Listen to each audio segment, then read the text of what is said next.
Telangana BJP కార్యాలయంలో media సమావేశంలో పాల్గొన్న అరవింద్ సంచలన వ్యాఖ్యలు చేశారు. టీబీజేపీలో గ్రూప్ పాలిటిక్స్ పైన ఆయన రియాక్ట్ అయ్యారు.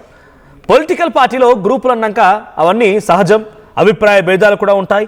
పార్టీలో గ్రూపులు ఉన్నా అది పెద్ద తప్పేం కాదు అని స్పందిస్తూ మాట్లాడుకు రావడం కొంత హాట్ టాపిక్గా మారింది. ఇప్పటికే బీజేపీలో ఈటల వర్సెస్ బండిగా ఒక అంతర్యుద్ధం జరుగుతుందన్నటువంటి విషయం అందరికీ తెలిసిందే. మరోవైపు కిషన్ రెడ్డితో సహా సీనియర్లది కూడా మరో గ్రూప్ అనే టాక్ కూడా ఉంది. అయితే పార్టీ కార్యక్రమాలకి ఇటు అరవింద్ దూరంగా ఉంటూ ఉన్నారు. ఈ విషయం పైన మీడియా క్వశ్చన్ చేయగా ఆయన చెప్పిన సమాధానం కొంత షాక్ గురి చేసింది. ఒకసారి అరవింద్ ధర్మపురి ఏం మాట్లాడారో చూద్దాం. అభిప్రాయ భేదాలు ఇవన్నీ కూడా ఇవన్నీ పార్టీలలో ఉంటాయి. These are all part and parcel of any political party. ఒకవేళ ఉన్నా కూడా అదేం పెద్ద తప్పు కాదు, అదేం పెద్ద నెగిటివ్ కాదు.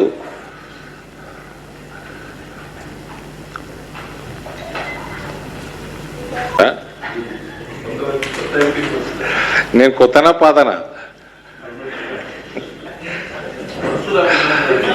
ఏం లేదండి. గ్రూపులు, ఒక అభిప్రాయ భేదాలు ఇవన్నీ కూడా సో గ్రూపులు, అభిప్రాయ భేదాలు ఇవన్నీ విభేదాలు కామన్, పెద్ద నెగిటివ్ ఏం కాదు, సహజమే అంటున్నారు. అంటే ఆయన జనరల్గా ఇటువంటి క్వశ్చన్స్ ఒక పొలిటికల్ పార్టీకి సంబంధించినటువంటి అధికార ప్రతినిధినో లేకపోతే ఒక నాయకుడినో లేకుంటే ఎవరినైనా, ముఖ్యంగా ఎంపీలు ఎమ్మెల్యే స్థాయిలో ఉన్న వారు ఎవరినైనా కూడా అడిగినా కూడా వాళ్ళు అలాంటిది ఏం లేదు, అంత సఖ్యతతోనే ఉన్నాం, ముందుకు వెళ్తున్నాం, ప్రభుత్వం పైన పోరాడతాం, ఆ సమస్య ఉంది ఈ సమస్య ఉందని రకరకాలుగా చెప్తూ ఉంటారు. కానీ అరవింద్ ధర్మపురి చాలా స్ట్రైట్గా ఉన్నట్టుగా అంగీకరించారు. మాకు విభేదాలు ఉన్నాయన్నట్టుగా ఇండైరెక్ట్గా ఆయన చెప్పుకొచ్చే ప్రయత్నం చేస్తారు. అవన్నీ సహజం అన్నారు. సహజమే అయినా కూడా అవి ఉన్నాయన్న రకంగా అంగీకరించారు మాట, అది మాత్రం చాలా క్లియర్గా అర్థమవుతోంది. విభేదాలు ఉన్నాయి, కొత్త పాత నాయకులు ఉన్నారు కదా అంటే మరి నేనే నాయకుడిని, కొత్త నాయకుడినా, పాత నాయకుడిని అన్నట్టుగా ఆయన రిటర్న్లో మీడియా ప్రతినిధులు క్వశ్చన్ చేసే ప్రయత్నం చేశారు. సో ప్రెసెంట్ అరవింద్ ధర్మపురి ఆయన అంగీకరించినటువంటి మాటల పైన ఇంకా పొలిటికల్ సర్కిల్లో కొంచెం చర్చ జరిగే అవకాశం ఉంది.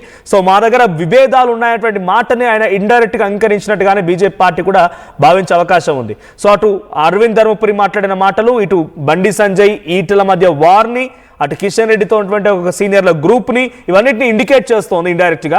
మా ప్రతినిధి శ్రీధర్ ఉన్నారు ఫోన్ లైన్లో. శ్రీధర్, సో ఇప్పుడు ఇండైరెక్ట్గా ఆయన అక్కడ జరిగిన విభేదాలని అంగీకరించినట్టేనా? అట్ ద సేమ్ టైం చాలా ముక్కుసూటిగా ఏదైనా స్ట్రైట్గా మాట్లాడే అరవింద్ ధర్మపురి పార్టీ నాయకత్వం పైన, పార్టీ నాయకుల పైన ఇంకెటువంటి రెస్పాన్స్ ఇచ్చారు? ఎగ్జాక్ట్ గా మనోజ్, అరవింద్ ఏదున్నా సరే ముక్కుసూటిగా చెప్పేటువంటి వ్యక్తిత్వం కలిగినటువంటి వ్యక్తి. ఈ రోజు ఇందాక మాట్లాడినట్టు గ్రూప్లకు సంబంధించినటువంటి అంశంలో ఒకవైపు పార్టీలో గ్రూపులు లేవు అని చెప్తూనే ఉంటే తప్పేముందని అరవింద్ మాట్లాడిన మాటలు ఏవైతే ఉన్నాయి కొంత రాజకీయ ప్రాధాన్యత సంతరించుకున్నాయని చెప్పొచ్చు మనం. ఎందుకంటే పార్టీకి సంబంధించి బీజేపీలో గ్రూపులు ఉన్నాయి, దాదాపు 4 నుంచి 5 గ్రూపులు ఉండి నేతల మధ్య వారికి వారే కూడా ఆధిపత్య పోరు జరుగుతున్నందువల్ల పార్టీ నష్టపోతుంది, బీజేపీ ఎదగకపోవడానికి తెలంగాణలో అదే కారణం అంటూ కూడా చాలా సార్లు కూడా ఒకవైపు కూడా బాహటంగానే వినిపించినటువంటి సిచ్యువేషన్ లో దానికి సంబంధించి అటు పార్టీకి సంబంధించి వచ్చేటువంటి రానున్న రోజుల్లో మున్సిపల్ ఎలక్షన్స్ ఉన్నాయి, వాటికి సంబంధించి ప్రధానంగా కూడా బీజేపీ కూడా సిద్ధమవుతుంది. ఇంకో పక్క అవి సవాళ్ళు కూడా రాష్ట్ర అధ్యక్షుడికి మారుతాయి కాబట్టి ఒకవైపు నిజామాబాద్ మేయర్ పీఠం కానివ్వండి, జడ్పీ చైర్మన్ కైవసం చేసుకుంటామని చెప్తున్నటువంటి అరవింద్ సంబంధించి మిగతా రాష్ట్ర పరిస్థితి ఏ విధంగా ఉంటుందో, పార్టీలో గ్రూపులు అనేటివి కూడా ఉన్నాయా, గ్రూపులో పార్టీలో ఉన్నాయని కూడా ఒకవైపు మీడియా ఆయన ప్రెస్ మీట్ లో ప్రశ్నించగా వాటికి సంబంధించి కొంత అది షాకింగ్ రియాక్షన్ అని చెప్పాలి. ఎందుకంటే అరవింద్ కు సంబంధించి నేరుగా కూడా ముక్కుసుట్టిగా తన మనసులో ఏది దాచుకోకుండా చెప్తుంటారు. గతంలో కూడా చూసాం ఆయనకు సంబంధించి రాజకీయ పార్టీకి సంబంధించి ప్రతి పార్టీలో గ్రూపులు అనేటివి సహజంగా ఉంటాయి, గ్రూపులు ఉంటే దాంట్లో తప్పేం లేదు, దాన్ని నెగిటివ్ తీసుకోవాల్సినటువంటి అవసరం లేదు అంటూ కూడా అరవింద్ చేసినటువంటి వ్యాఖ్యలు ఏవైతే ఉన్నాయో, ఇంకో పక్క వాటికి సంబంధించి గ్రూపులు లేవు అనుకుంటే వ్యాఖ్యలు చేయడం అనేది కూడా పార్టీలో గ్రూపులు ఉన్నాయన్న దానికి కూడా కొంత సూచనప్రాయం కూడా ఆయన చెప్పినట్టు కూడా పార్టీ వర్గాల్లో చర్చ జరుగుతుంది. ఎందుకంటే బీజేపీకి ప్రధానంగా ఇందాక చెప్పుకున్నట్టు గ్రూప్ రాజకీయాలు ఎక్కువ ఉన్నాయి, చెప్పుకోదగ్గటువంటి నేతలు సీఎం స్థాయి ఉన్నటువంటి వ్యక్తులు ఎక్కువ మంది ఉన్నారు బీజేపీకి సంబంధించి.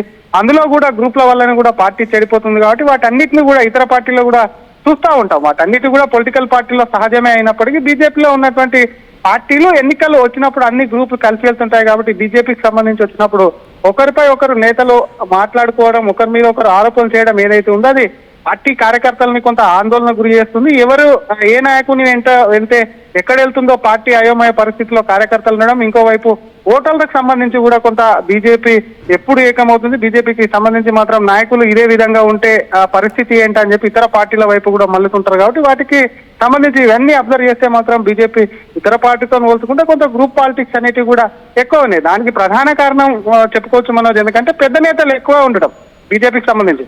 ఎంపీలో ఉన్నటువంటి నేతలు అందరూ కూడా బడా నేతలు, వారందరూ కూడా సీఎం చైర్ని కానీ ప్రెసిడెంట్ ఆశించినటువంటి రేస్ లో ఉన్నటువంటి నేతలు గతంలో బీజేపీ రాష్ట్ర అధ్యక్ష పదవి కూడా ఎంపీలే ప్రధానంగా కూడా పోటీ పడ్డటువంటి సిచ్యువేషన్ ఉంది. కాబట్టి అటు బండి కానివ్వండి, ఈటెల కానివ్వండి, ఇటు అరవింద్తో పోల్చుకుంటే మరొక పక్క అటు డీకే అన్న కానీ కిషన్ రెడ్డి, వీళ్ళందరూ కూడా ఎవరైతే ఎంపీలు ఉన్నారో అటు రఘునందన్ రావు కానివ్వండి, వీళ్ళందరూ కూడా కొండ విశ్వేశ్వర వీళ్ళందరూ కూడా పెద్ద తలకాయలే ఉన్నాయి. కాబట్టి వాటికి సంబంధించి ఒకరి లైన్ లో ఒకరు వెళ్లేందుకు కూడా కొంత ఇబ్బందికరమైనటువంటి వాతావరణం ఉంటుంది, ఒక్కొక్కరికి ఒక్కొక్క అభిప్రాయం ఉంటుంది. కాబట్టి వాటన్నిటిని కూడా స్వాగతిస్తున్నామని అరవింద్ కొంత ముక్కుసూటిగా డైరెక్ట్ మీడియా కూడా తను చెప్పడం ఏదైతే ఉందో కొంత గ్రూప్ పాలిటిక్స్ పార్టీలో ఉన్నాయని ఒక రకంగా ఒప్పుకోవడమే. ఇంకో రకంగా విషయం ఏంటంటే ఉన్నా కూడా నష్టమేమి లేదు అంటూ కూడా చెప్పడం అనేది ఏదైతే ఉందో అది కొంత పాజిటివ్ వాతావరణం అని చెప్పి కూడా రాజకీయ వర్గాల్లో చర్చ జరుగుతుంది. ప్రతి పార్టీలో ఉంటాయి కాబట్టి తమ పార్టీలో ఉంటే తప్పేంటి అనే విధంగా కూడా ఎంపీ వ్యాఖ్యలు చెప్పొచ్చు మనోజ్. రైట్. అంటే ఇప్పుడు డైరెక్ట్ గా ఆయన సహజం కొత్త పాత నాయకులు మరి నేనే నాయకుడు అన్నట్టుగా ఆయన మాట్లాడుకొచ్చారు. ఇండైరెక్ట్ గా ఆయన మాటల్లో మనకు అర్థమవుతున్న రీతిలో ఆయన పార్టీల విభేదాలు అన్నట్టుగా ఒప్పుకున్నారు. ఇప్పుడు దీనిపైన పార్టీ నాయకత్వం అటు అధ్యక్షుడు రామచంద్రరావు కానివ్వండి, లేకపోతే